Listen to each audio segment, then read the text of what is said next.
Good morning mga ka-bakes! For today's video ay samahan niyo muna akong gumawa ng cake. Sa mga hindi pala nakakaalam, aside sa pagiging full-time mom at affiliate ay isa din po akong baker and cake decorator. I used to make cake videos before at actually dun talaga ako nagsimula sa pagbablog. Nag-stop lang ako kasi ang dami ko nang ginagawa. Feeling ko hindi ko na kaya mag-edit at hindi ko na rin kaya mag-voice over. Kami lang din kasi nung husband ko yung gumagawa ng mga cake namin, kaya naman medyo mahirap. Kami yung nagbe-bake, kami din yung nagde-design, kami yung gumagawa ng mga toppers, so lahat talaga kami lang.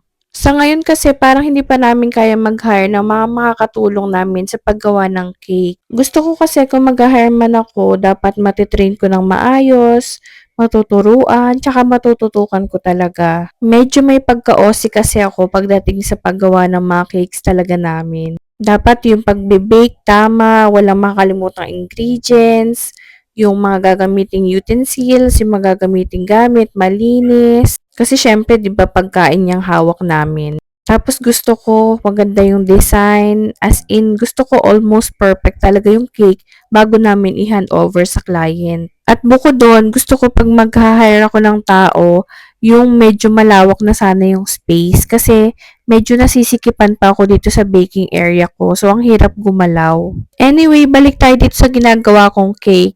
Simple lang naman ito, kaya lang medyo mahirap gawin yung design niya kasi piping technique ito. Kung beginner ka sa cake industry at gusto mong maging magaling sa icing design, mas okay na mag-start ka sa mga ganitong piping technique kasi talagang mahahasa dito yung pag-pipe mo. Yun nga lang, medyo masakit talaga to sa kamay, tsaka sa likod at sa balakang, lalo na kapag ganito yung pwesto mo na nakayuko ka. Sa mga ganitong design ako nag-start, kaya naman talagang masasabi ko na mas magaling talaga ako sa icing compare sa paggawa ng mga fondant toppers. Marunong din naman ako mag-fondant, kaya lang medyo tamad kasi ako sa part na yun kasi medyo matagal gawin ang fondant, mabusisi kasi siya.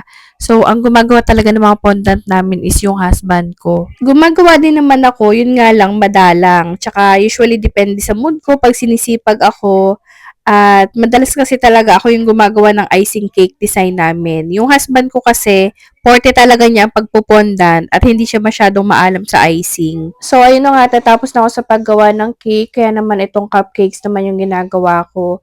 Bale, may sumobra kasi akong 12 na cupcakes, kaya ibibigay ko na lang to ng free dun sa dalawang nagpagawa ng cake today. Habang nagdi-design nga pala ako ng cake dyan at gumagawa nitong cupcakes, yung husband ko naman, ginagawa na niya yung printed toppers na ilalagay sa cake. At eto nga, tapos na namin gawin yung cake at yung cupcakes at eto na yung final outcome ng cake. Thank you guys for watching and see you again on my next vlog. Bye!